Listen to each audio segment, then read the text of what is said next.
हृदय से भूलो, ये भुलाने के काबिल नहीं है। बड़ी मुश्किल से नर्तन मिला है, जो गवाने के काबिल नहीं है। हरि नाम ना हृदय से भूलो। ओम गं गणपते नमः। हरे कृष्णा। ओम नमः शिवाय। आज की महात्म्य कथा में आप सभी भक्तों का दिल से स्वागत है। आप सभी का दिन शुभ और मंगलमय हो। तो आइए सुनते हैं आज की पुण्य फल देने वाली महात्म्य कथा। लेकिन हर दिन की तरह उससे पहले सुनते हैं एक बहुत ही सुंदर कथा। जय श्री गणेश। हे प्रिय भक्तों, एक बार एक राजा था। उन्होंने विष्णु यज्ञ करवाया। राजा ने अपने स्थान पर कुंड बनवा दिए, यज्ञ मंडप बनवा दिए और ब्राह्मणों के लिए उत्तम व्यवस्था कर दी। राजा ब्राह्मणों से बोले कि हम पहले दिन संकल्प लेने आएंगे, उसके बाद हम बहुत व्यस्त हैं तो बाद में हम नहीं आ पाएंगे। आप हमारे नाम से प्रतिदिन यज्ञ कर दिया करना। फिर ब्राह्मण बोले कि कोई बात नहीं राजन, आप संकल्प करके चले जाओ, हम आपके नाम से यज्ञ कर देंगे। और संकल्प करके राजा वहां से चले गए। अब ब्राह्मण प्रतिदिन राजा के नाम से संकल्प करके हवन यज्ञ करते थे। हवन के लिए प्रतिदिन खीर बनके यज्ञ नारायण भगवान का भोग आता था। अब ब्राह्मणों के साथ में छोटे छोटे बालक ब्राह्मण भी थे। एक दिन खीर देखकर एक बालक ब्राह्मण का मन किया कि प्रतिदिन खीर का भोग यज्ञ नारायण भगवान को पधराना पड़ता है, आज इस खीर को हम ही खा जाएं। यहाँ कौन देख रहा है, राजा तो यहाँ आता ही नहीं है। और ऐसा सोचकर छोटे बालकों ने उस खीर को पा लिया। और हे प्रिय भक्तों, अब जैसे ही बालक ब्राह्मण ने वह खीर पाई तो जितने भी बड़े अन्य ब्राह्मण थे सब लोग नाराज हो गए कि तुमने यज्ञ नारायण के लिए आई हुई खीर को पा लिया। और बोले कि अब क्या करें, अब तो गलती हो गई। तो बड़े बड़े ब्राह्मण भी बोले कि अब तो खीर जूठी हो ही गई है, तो लाओ हम भी खा लेते हैं, हमें भी दे दो। हे प्रिय भक्तों, तो इस प्रकार यज्ञ नारायण की सारी खीर सारे ब्राह्मण ही खा गए। आज यज्ञ नारायण में खीर भोग लगा ही नहीं। अगले दिन जैसे ही वह यज्ञ के लिए बैठे, ब्राह्मण थोड़े डर तो रहे थे कि कहीं राजा को पता न चल जाए कि हमने ऐसा किया। अगर राजा को पता लगा तो राजा हम सब के सर धड़ से अलग कर देगा।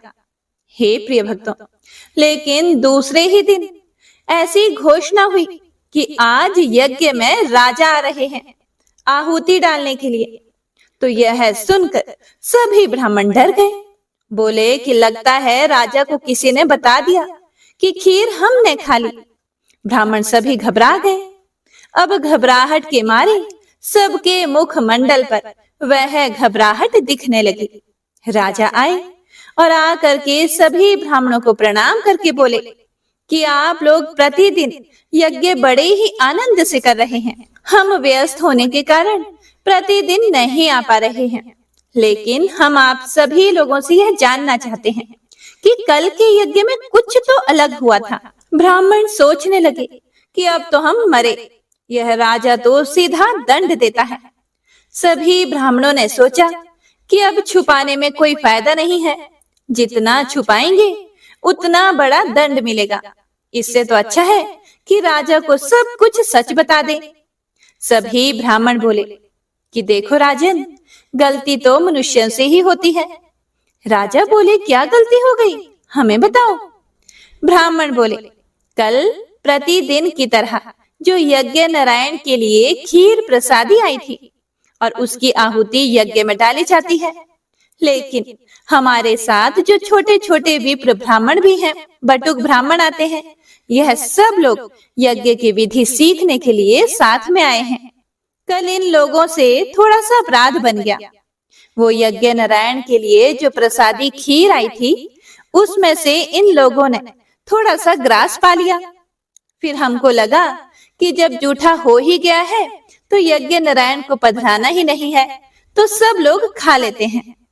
तो कल यज्ञ नारायण की खीर प्रसादी हम लोगों ने ही पाली। कल यह अपराध हमसे बन गया। यह सुनकर राजा बोले कि इसी समय यज्ञ विश्राम कर दीजिए, पूर्णाहुति कर दो। तब सभी ब्राह्मण बोले कि हे राजन, ऐसा मत करो, हम बहुत अच्छे से यज्ञ करेंगे।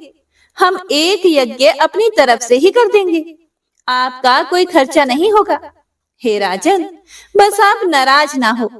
राजा बोले, हम बिल्कुल भी नाराज नहीं हैं, पर हम बोल रहे हैं कि अभी इसी समय यज्ञ को विश्राम कर दो। ब्राह्मण बोले, हे राजन, लेकिन अभी तो 5 दिन का यज्ञ बचा हुआ है। राजा बोले, 5 दिन आप यहीं पर रहो, लेकिन 5 दिन यज्ञ नहीं होगा। 5 दिन केवल आप लोग प्रसाद पाओ, प्रसाद वाला यज्ञ ही करो। सुबह उठकर नाश्ता पाओ, दोपहर में भोजन पाओ, रात्रि में प्रसाद पाकर सो जाओ। कोई यज्ञ नहीं, केवल प्रसाद पाने के लिए ही हमारे राजमहल में रुको। ब्राह्मण बोले कि हे महाराज, आप हमसे नाराज ना हो। राजा बोले, हम बिल्कुल भी नाराज नहीं हैं, हम तो आप सभी को अपनी बात बता रहे हैं। सुनो, कल रात्रि में मैं और मेरी पत्नी, हम दोनों जब शयन करने के लिए अपने कक्ष में गए, दोनों के स्वप्न में एक साथ लक्ष्मी नारायण भगवान प्रकट हुए, और सामान्य प्रकट नहीं हुए, नृत्य करते हुए प्रकट हुए और अत्यंत प्रसन्न मुद्रा में प्रकट हुए। तो निश्चित ही हमें लगा कि यज्ञ की आहुति से ठाकुर जी अत्यंत प्रसन्न हैं, इसीलिए प्रसन्न मुद्रा में दिख रहे हैं। पर यहाँ आकर पता चला कि यज्ञ की आहुति से नहीं, बल्कि ब्राह्मण प्रेम से खीर प्रसाद पा रहे थे, उससे ठाकुर जी प्रसन्न हो रहे थे। तो हम तो केवल यह समझ गए हैं कि यज्ञ तो श्रेष्ठ है ही, पर यज्ञ से ज्यादा श्रेष्ठ ब्राह्मण की प्रसन्नता है। तो हे प्रिय भक्तों, अब देखिए, आज लोग इस बात को नहीं जान पा रहे हैं कि इतने विवाह हो रहे हैं, रुक ही नहीं पा रहे हैं, टिक ही नहीं पा रहे हैं, और ना ही निभा पा रहे हैं, टूट रहे हैं, क्योंकि विप्र की प्रसन्नता का कोई ध्यान नहीं रखा जाता, आचार्य की प्रसन्नता को ध्यान में नहीं रखा जाता, गुरु की प्रसन्नता को कोई ध्यान में नहीं रखता। कोई कितनी भी श्रेष्ठ कथाएं करा ले, कितनी भी भव्य दिव्य कथाएं करा ले, अगर आचार्य पंडित प्रसन्न नहीं है, वक्ता प्रसन्न नहीं है, वैष्णव प्रसन्न नहीं है, तो ऐसे ज्ञान यज्ञ का कोई लाभ नहीं होता, चाहे कितनी भी व्यवस्थाएं कर ली जाएं। हरे कृष्णा। तो यह थी आज की कथा। उम्मीद करती हूँ आप सभी भक्तों को पसंद आई होगी। तो आइए अब सुनते हैं आज की महात्म्य कथा में आगे का वृतांत। ओम नमो नारायणाय। पिछले अध्याय में आपने जन्म मृत्यु के चक्र से छुड़ाने वाले कवच को सुना था, अर्थात भगवान श्री गणेश का कवच सुना था, और साथ ही जब देवी पार्वती को देवताओं द्वारा कार्तिकेय जी का समाचार प्राप्त होता है कि कार्तिकेय जी कृतिकाओं के पास हैं, फिर भगवान शिव द्वारा अपने दूतों को कृतिकाओं के पास भेजना कि कार्तिकेय जी को साथ लेकर आए। जब नंदीकेश्वर जी वहां पहुंचे तो नंदी जी और कार्तिकेय जी का सारा संवाद का वर्णन सुना था।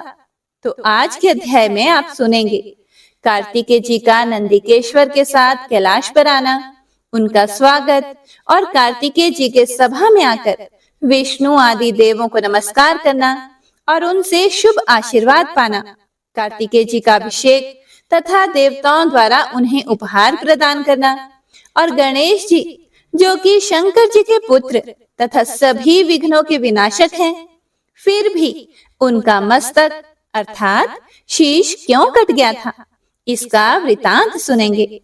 ओम नमो नारायणाय। भगवान श्री नारायण बोले, हे नारद, शंकर सुवन कार्तिकेय जी नंदीकेश्वर से ऐसा कहकर शीघ्र ही कृतिकाओं को समझाते हुए नीति युक्त वचन बोले।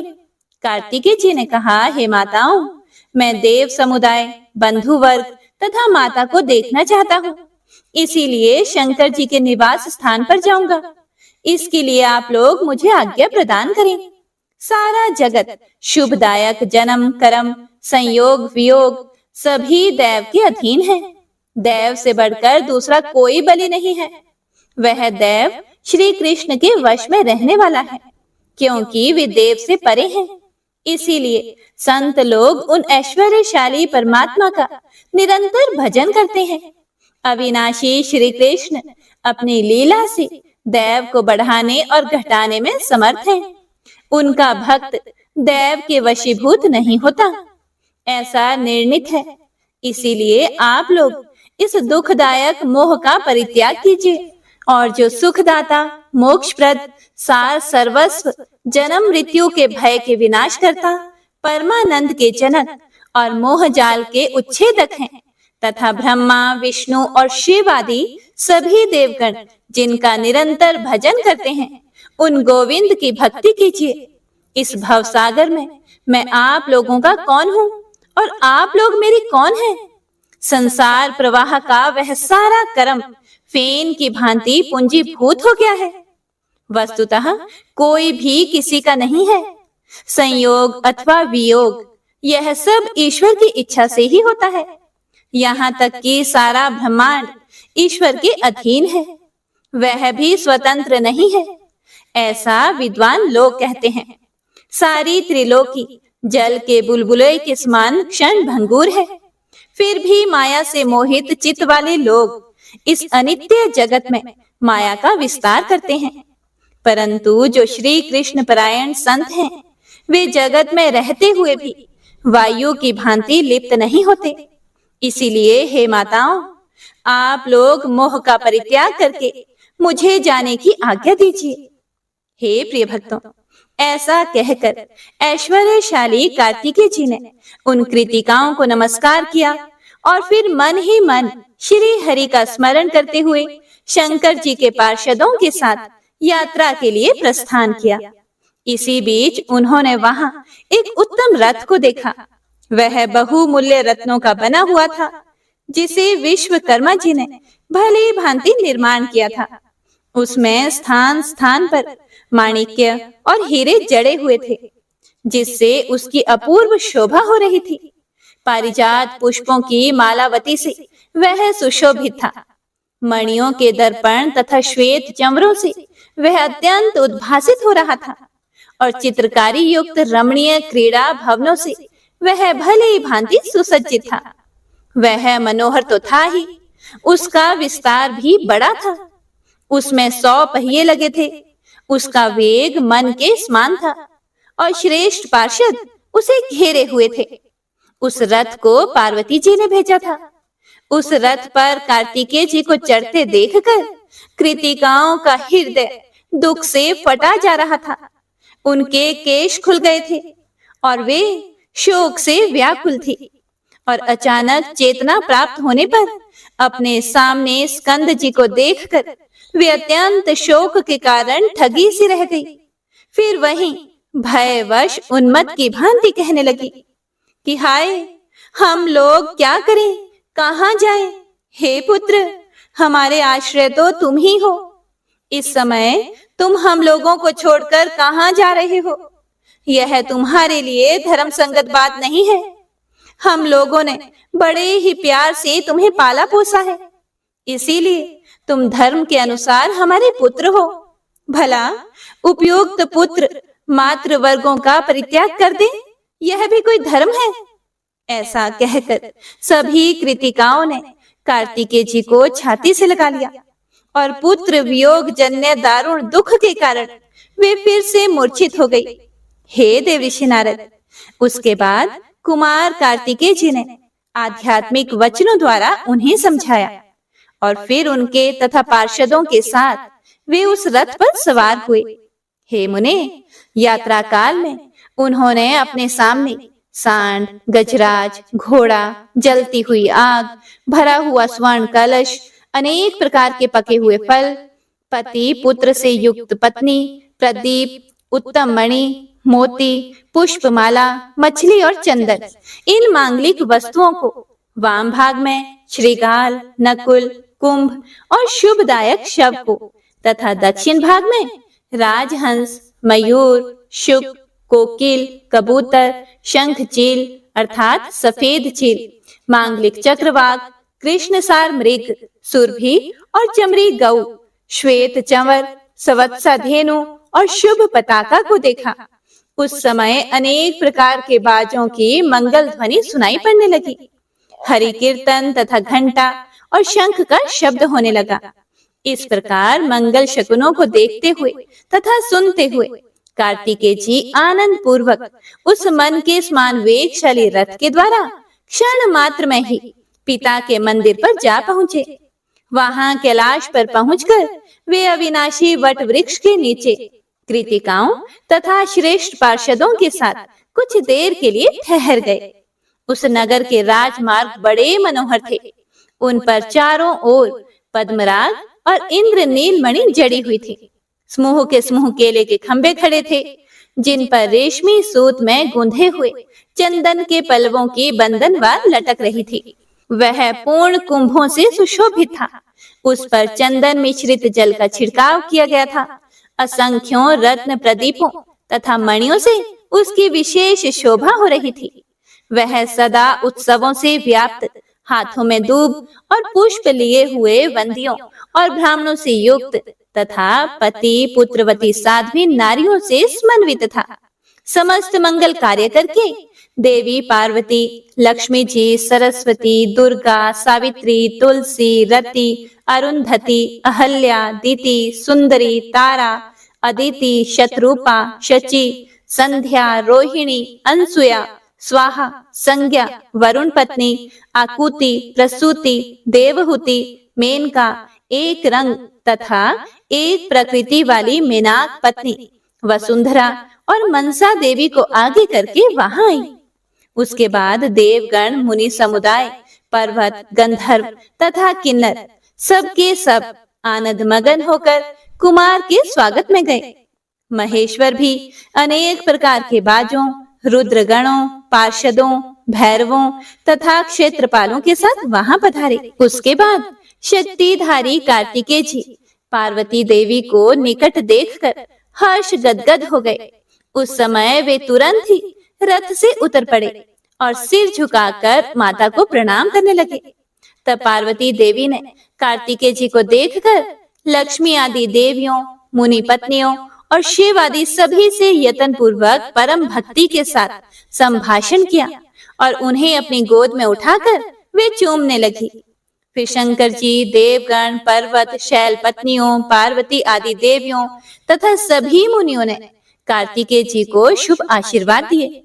उसके बाद कुमार गणों के साथ शिव भवन में आए। वहां सभा के मध्य में उन्होंने क्षीर सागर में शयन करने वाले भगवान श्री हरि विष्णु को देखा। वे रत्नाभरणों से विभूषित होकर रत्न सिंहासन पर विराजमान थे।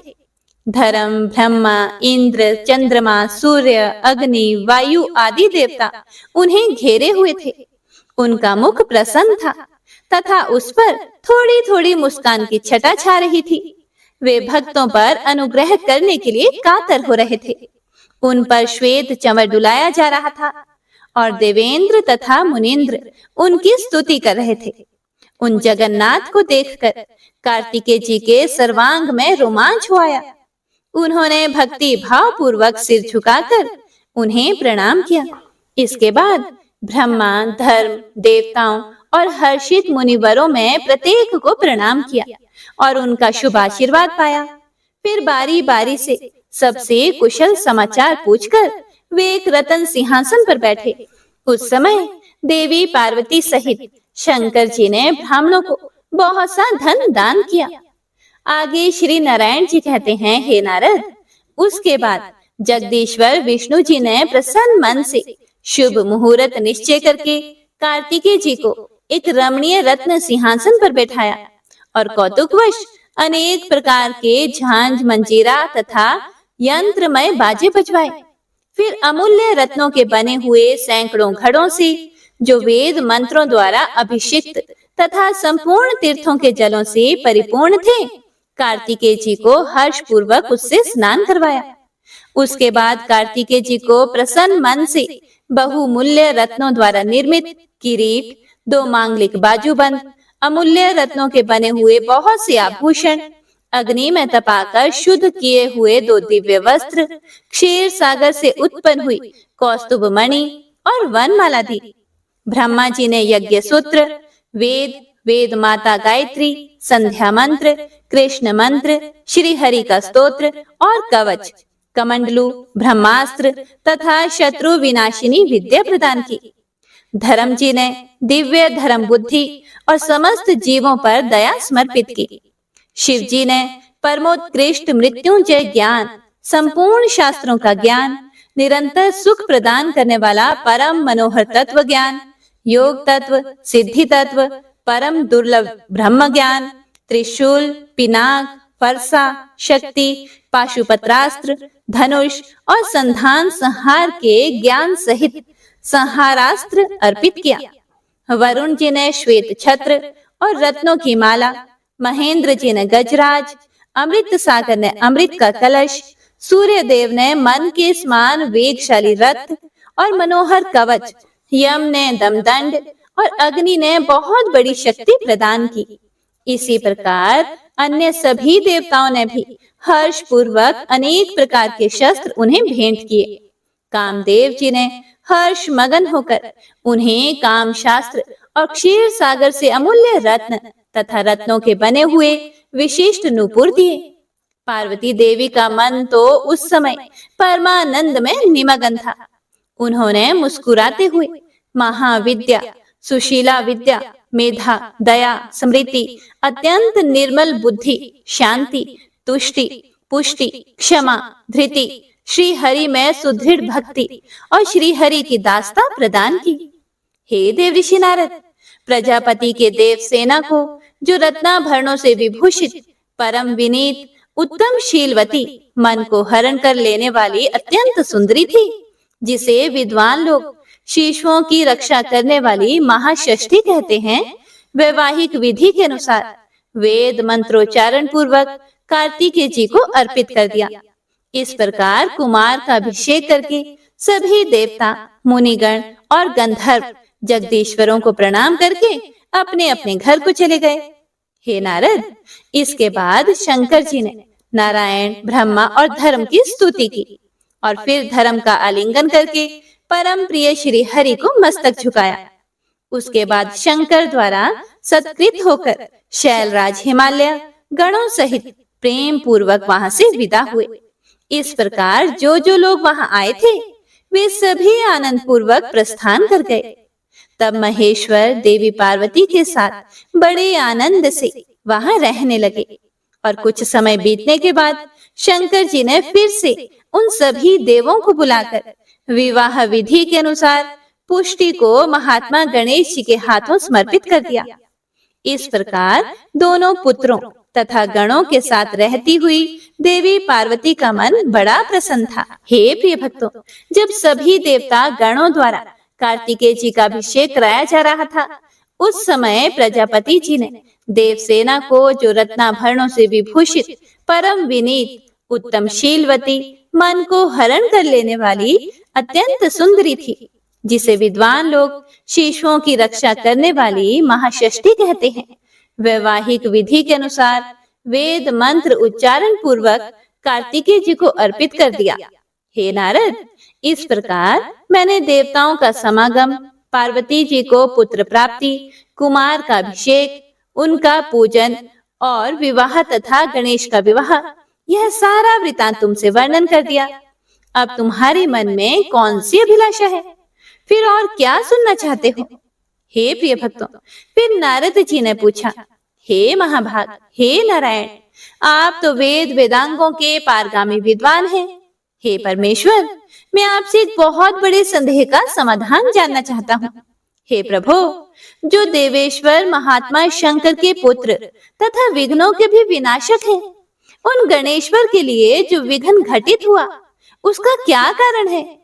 जब परिपूर्णतम परात्पर परमात्मा श्रीमान गोलोकनाथ स्वयं ही अपने अंश से पार्वती के पुत्र होकर उत्पन्न हुए थे, तब उन ग्रहाधिराज भगवान श्री कृष्ण के मस्तक का ग्रह की दृष्टि से कट जाना बड़े आश्चर्य की बात है। आप इस वृतांत को मुझे बतलाने की कृपा करें। हे प्रिय भक्तों, तब भगवान श्री नारायण बोले, हे मुने, विघ्नेश्वर का यह विघ्न जिस कारण से हुआ था, उस प्राचीन इतिहास को तुम सावधान होकर श्रवण करो।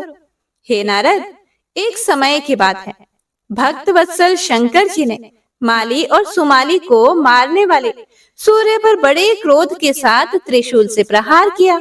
वह शिव के समान तेजस्वी त्रिशूल अमोघ था, इसीलिए उसकी चोट से सूर्य की चेतना नष्ट हो गई और वे तुरंत ही रथ से नीचे गिर पड़े। जब कश्यप जी ने देखा कि मेरे पुत्र की आंखें ऊपर हो चढ़ गई हैं और वह चेतनाहीन हो गया है, तब वे उसे छाती से लगाकर फूट फूट कर विलाप करने लगे। उस समय सारे देवताओं में हाहाकार मच गया। वे सभी भयभीत होकर जोर जोर से रोने लगे। अंधकार छा जाने से सारा जगत अंधीभूत हो गया।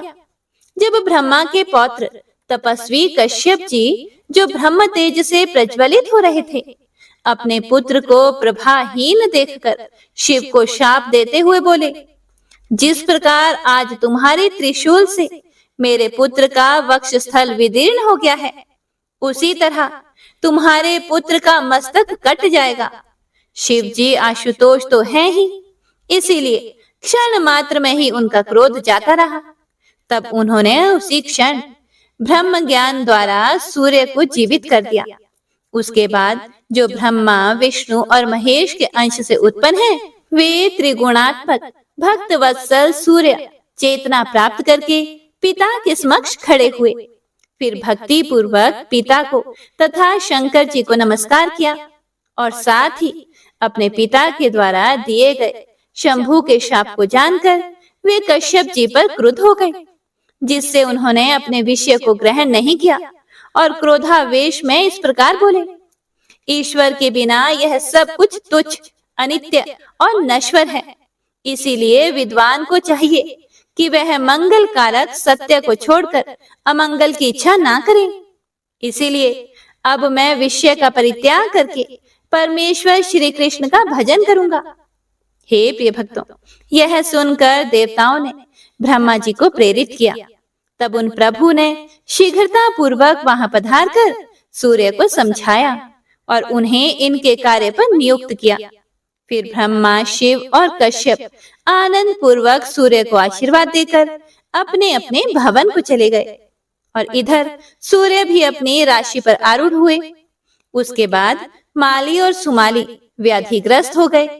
उनके शरीर में सफेद कोढ़ हो गई, जिससे सारा अंग गल गया, शक्ति भी जाती रही और प्रभा नष्ट हो गई। तब स्वयं ब्रह्मा जी ने उन दोनों से कहा, सूर्य के कोप से ही तुम दोनों हतप्रभ हो गए हो और तुम्हारा शरीर गल गया है, इसीलिए तुम लोग सूर्य का भजन करो। फिर ब्रह्मा उन दोनों को सूर्य का कवच, स्तोत्र और पूजा की सारी विधि बतलाकर ब्रह्मलोक को चले गए। हे मुने, उसके बाद वे दोनों पुष्कर में जाकर सूर्य का भजन करने लगे। वहां वे तीनों काल स्नान करके भक्ति पूर्वक उत्तम सूर्य मंत्र के जप में तल्लीन हो गए। फिर समय के अनुसार सूर्य से वरदान पाकर वे फिर से अपने असली रूप में आ गए। इस प्रकार मैंने यह सारा वृतांत वर्णन कर दिया। अब और क्या सुनना चाहते हो? ओम नमो नारायणाय। हे प्रिय भक्तों, इसके बाद नारद जी ने श्री नारायण भगवान से जो कुछ भी पूछा, उसका वर्णन आप सभी भक्तजन अगले अध्याय में जरूर सुनिएगा। आइए अब गजेंद्र मोक्ष स्तोत्र का पाठ करते हैं। इस माह में गजेंद्र मोक्ष स्तोत्र पढ़ने मात्र से जहां हर तरह के ऋण कर्ज से मुक्ति मिलती है, वहीं 10 दिशाओं से शुभ फल दिलाने में भी सक्षम है। इस स्तोत्र का जाप करने से जीवन में किसी भी प्रकार की परेशानियों से मुक्ति मिलती है। श्रीमद् भगवत गीता के 3रे अध्याय में गजेंद्र स्तोत्र पढ़ने को मिलता है। इस स्तोत्र में हाथी और मगरमच्छ के साथ हुए युद्ध का वर्णन किया गया है और गजेंद्र जब युद्ध से हार जाता है तो भगवान श्री हरि विष्णु का ध्यान करके उनकी स्तुति करता है और उसकी स्तुति से प्रसन्न होकर भगवान श्री हरि विष्णु आते हैं और उसे मोक्ष प्रदान करते हैं।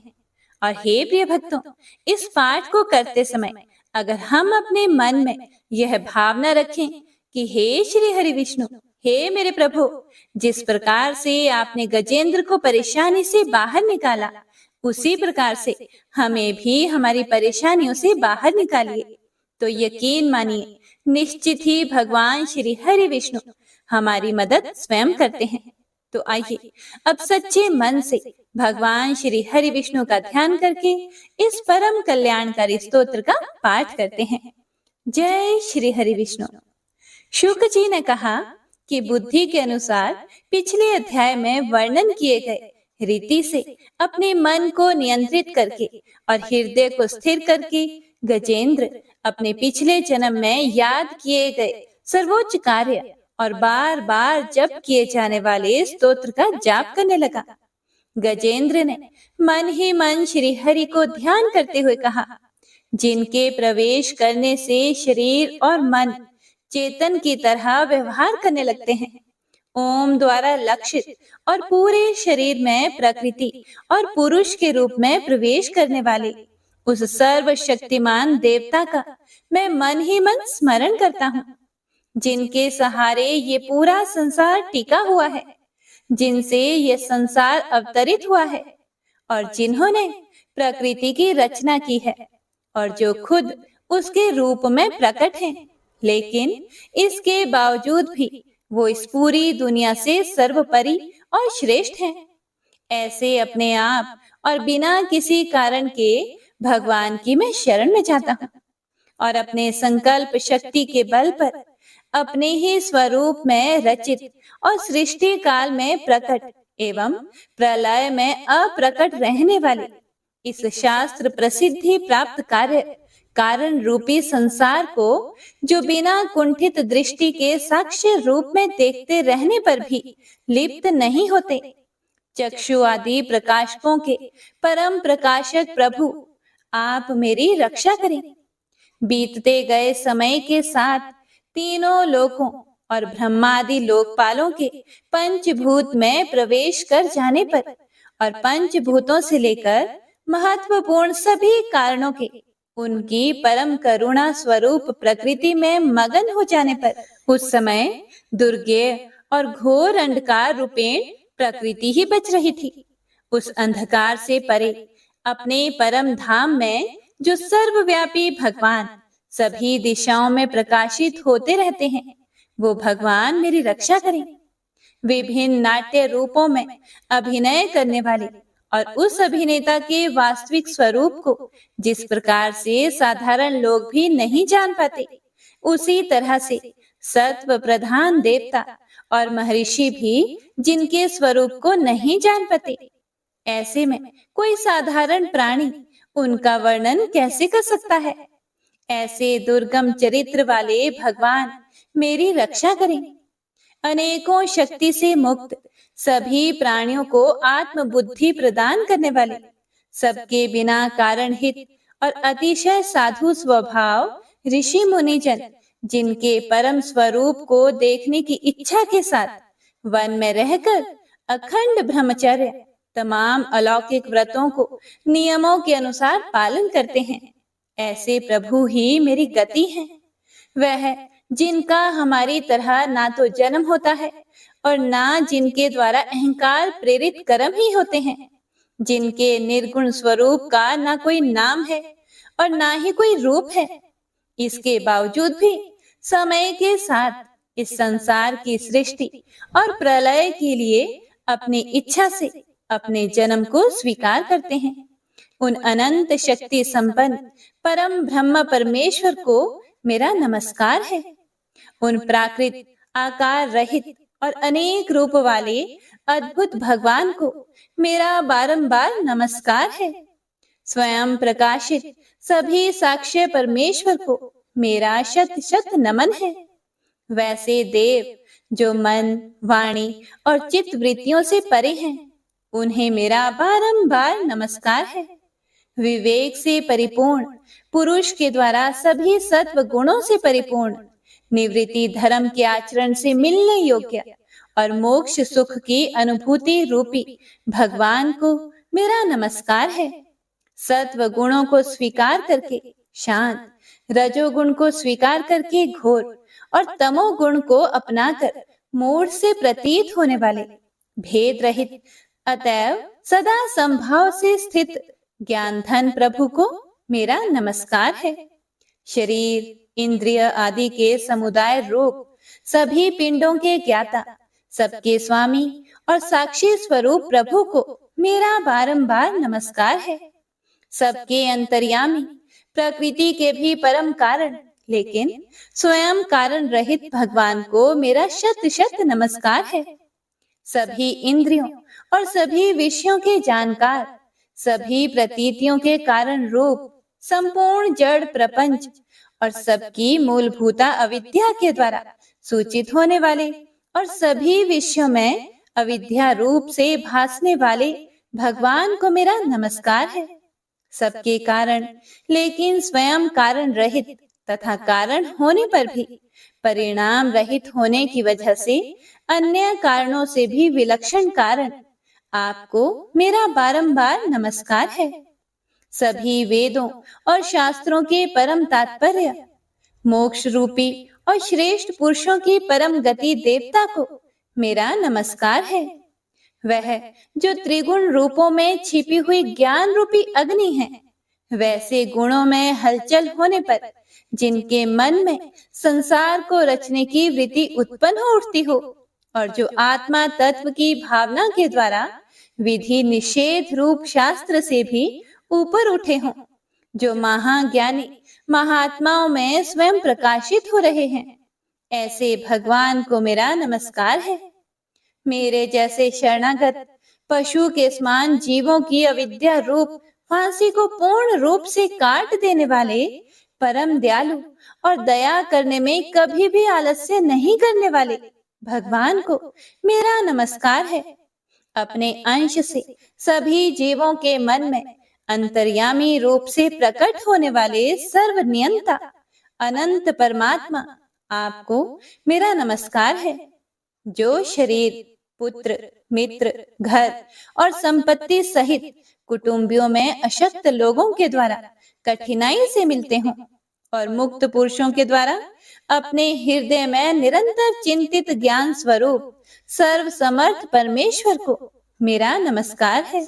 वह जिन्हें धर्म, अभिलाषित भोग, धन और मोक्ष की कामना से मनन करके लोग अपनी मनचाही इच्छा पूर्ण कर लेते हैं, अपितु जिन्हें विभिन्न प्रकार के अयाचित भोग और अविनाशी पार्षद शरीर भी देते हैं, वैसे अत्यंत दयालु प्रभु मुझे इस प्रकार की विपदा से हमेशा के लिए बाहर निकालें। वह जिनके एक से अधिक भक्त हैं, जो मुख्य रूप से एकमात्र उसी भगवान की शरण में हैं, जो धर्म, अर्थ आदि किसी भी पदार्थ को नहीं चाहते, अपितु जो केवल उन्हीं के परम मंगलमय एवं अत्यंत विलक्षण चरित्र का गुणगान करते हुए उनके आनंदमय समुद्र में गोते लगाते रहते हैं। उन अविनाशी, सर्वव्यापी, सर्वमान्य ब्रह्मादि के भी नियामक, अभक्तों के लिए भी हमेशा प्रकट होने वाले, भक्ति योग द्वारा प्राप्त अत्यंत निकट होने पर भी माया के कारण अत्यंत दूर महसूस होने वाले, इंद्रियों के द्वारा अगम्य और अत्यंत दुर्विज्ञ, अंत रहित, लेकिन सभी के आदि कारक और सभी तरफ से परिपूर्ण उन प्रभु की मैं स्तुति करता हूँ। वो जो ब्रह्मा सहित सभी देवता, चारों वेद तथा समस्त चराचर जीव नाम और आकृति भेद से जिनके अत्यंत क्षुद्र अंशों से रचे गए हैं, जिस तरह से जलती हुई अग्नि की लपटें और सूरज की किरणें बार बार निकलती हैं और फिर से अपने कारण में ही लीन हो जाती है, उसी प्रकार बुद्धि, मन, इंद्रियां और नाना योनियों के शरीर, जिन सभी गुणों से प्राप्त शरीर जो स्वयं प्रकाश परमात्मा से प्रकट होता है और फिर से उन्हीं में लीन हो जाता है, वह प्रभु जो ना तो देवता है, ना असुर, ना मनुष्य है और ना ही मनुष्य से नीचे किसी अन्य योनि के प्राणी, ना ही वो स्त्री हैं और ना ही पुरुष, ना ही नपुंसक और ना ही वो कोई ऐसे जीव हैं जिनका इन तीनों ही श्रेणी में समावेश है। वो ना तो गुण है, ना कर्म, वो ना ही कार्य है और ना ही कारण, इन सभी योनियों का निषेध होने पर जो बचता है वही उनका असली रूप है और वे ही सब कुछ हैं। ऐसे प्रभु मेरा उत्थान करने के लिए प्रकट हो। अब मैं इस मगरमच्छ के चंगुल से आजाद होने के बाद जीवित नहीं रहना चाहता। इसकी वजह ये है कि मैं सभी तरफ से अज्ञानता से ढके इस हाथी के शरीर का क्या करूं? मैं आत्मा के प्रकाश से ढक देने वाले अज्ञानता से युक्त इस हाथी के शरीर से मुक्त होना चाहता हूँ, जिसका काल क्रम से अपने नाश नहीं होता, बल्कि ईश्वर की दया और ज्ञान से उदय हो पाता है। इस प्रकार से मोक्ष के लिए लालायित संसार के रचयिता स्वयं संसार के रूप में प्रकट, लेकिन संसार से परे, संसार में एक खिलौने की भांति खेलने वाले, संसार में आत्म रूप से व्याप्त अजन्मा सर्वव्यापी एवं प्रापत्य वस्तुओं में सर्वश्रेष्ठ श्री हरि का केवल स्मरण करता हूँ और उनकी शरण में जाता हूँ, जिन्होंने भगवत भक्ति रूपी योग के द्वारा कर्मों को जला डाला है, जिन्हें समस्त योगी ऋषि अपने योग के द्वारा अपने शुद्ध हृदय में प्रकट देखते हैं। उन योगेश्वर भगवान को मेरा नमस्कार है। वह जिनके त्रिगुणे शक्तियों का राग, रूप, वेग और असह्य है, जो सभी इंद्रियों के विषय रूप में मौजूद है। वह जिनकी इंद्रियां समस्त विषयों में ही बसी रहती है। ऐसे लोगों को जिनको मार्ग मिलना भी संभव नहीं है, वैसे शरणागत एवं अपार शक्तिशाली वाले भगवान आपको मेरा बारंबार नमस्कार है। जिनकी अविद्या नाम के शक्ति के कार्य रूप अहंकार से ढके हुए हैं, वह जिनके रूप को जीव समझ नहीं पाते हैं, ऐसे अपार महिमा वाले भगवान की मैं शरण लेता हूँ। हे प्रिय भक्तों, श्री सुखदेव जी कहते हैं कि वह जिसने पूर्व प्रकार से भगवान के भेद रहित सभी निराकार रूप का वर्णन किया था, उस गजराज के करीब जब ब्रह्मा आदि अन्य कोई भी देवता नहीं आए, जो अपने विभिन्न प्रकार के विशेष विग्रहों को ही अपना रूप मानते हैं, ऐसे में साक्षात विष्णु जी, जो सभी के आत्मा होने के कारण सभी देवताओं के रूप हैं, तब वह वहां पर प्रकट हुए। गजराज को इस प्रकार से दुखी देखकर और उसके पढ़े गए स्तुति को सुनकर चक्रधारी प्रभु इच्छानुसार वेग वाले गरुड़ की पीठ पर सवार होकर सभी देवों के साथ उस स्थान पर पहुंचे जहां वह गज था। गज अर्थात हाथी था। सरोवर के अंदर महाबलशाली मगरमच्छ द्वारा जकड़े और दुखी उस हाथी ने आसमान में गरुड़ की पीठ पर बैठे और हाथों में चक्र लिए भगवान श्री हरि विष्णु को आते हुए जब देखा, तो वह अपनी सूंड में पहले से ही उनकी पूजा के लिए रखे कमल के फूल को श्री हरि पर बरसाते हुए कहने लगा, सर्व पूज्य भगवान श्री हरि नारायण, आपको मेरा प्रणाम है। सर्व पूज्य भगवान श्री हरि, आपको मेरा नमस्कार है। लाचार हाथी को पीड़ित देखकर श्री हरि विष्णु गरुड़ से नीचे उतरकर सरोवर में उतर आए और वह दया से प्रेरित होकर ग्राह सहित उस गज को तुरंत ही सरोवर से बाहर निकाल आए और देवताओं के देखते ही देखते अपने चक्र से मगरमच्छ के गर्दन को काट दिया और हाथी को उस पीड़ा से बाहर निकाल लिया। तो इसी के साथ गजेंद्र मोक्ष स्तोत्र संपूर्ण हुआ। तो सभी एक बार प्रेम से बोलिए, भगवान श्री हरि विष्णु की जय। जय गणपति सद्गुण सदन, कविवर बदन कृपाल, विघ्न हरण मंगल करण, जय जय गिरिजालाल, जय जय गिरिजालाल,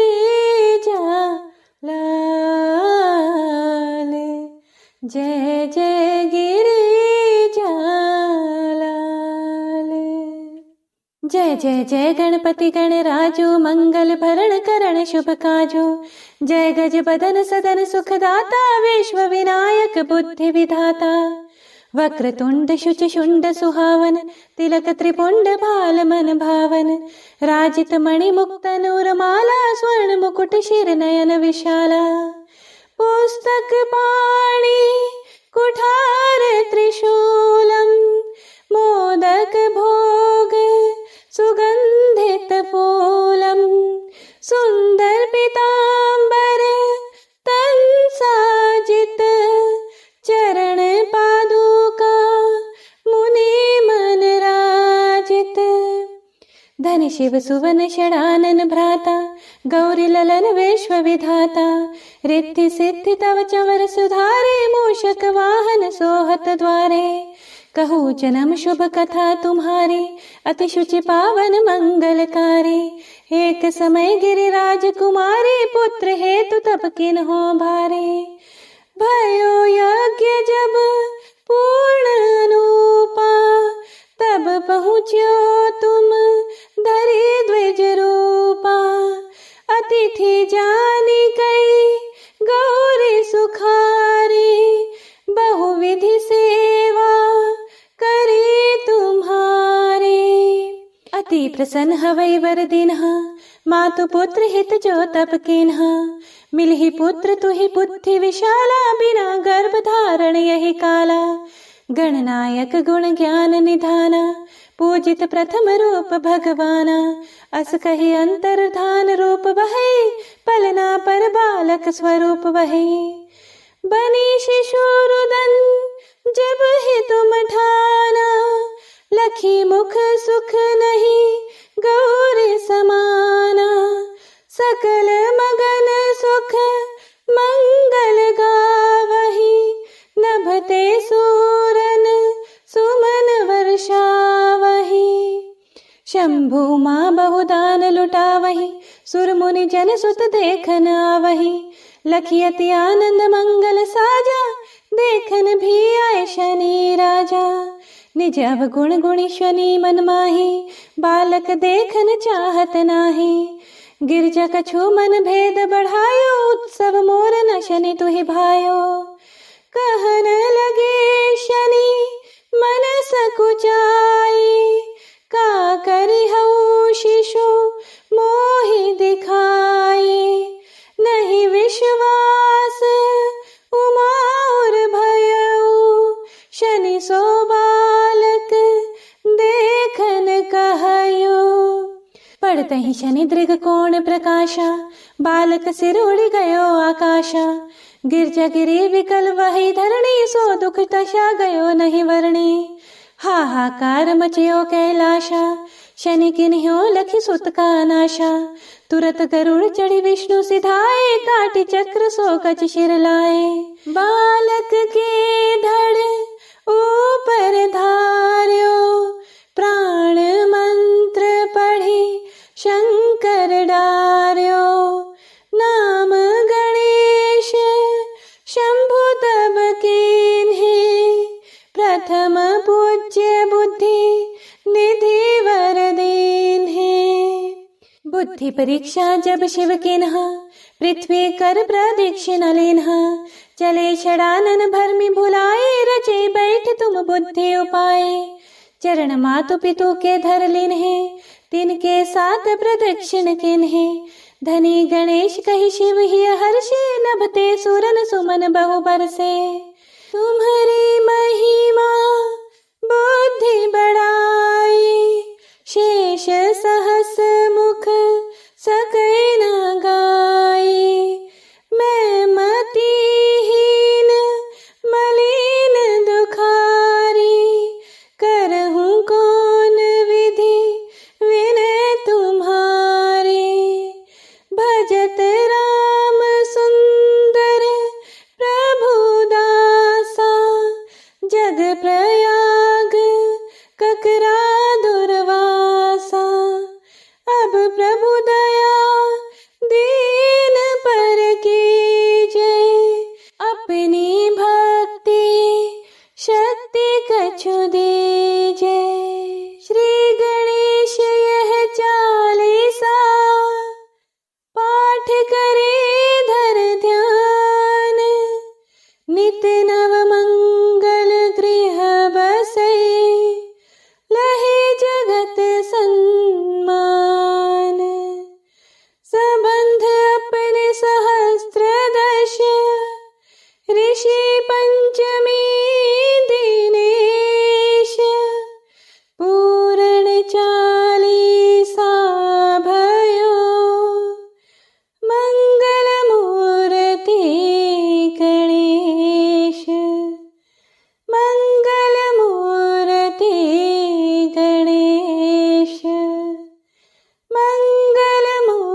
बोलिए गणपति महाराज की जय।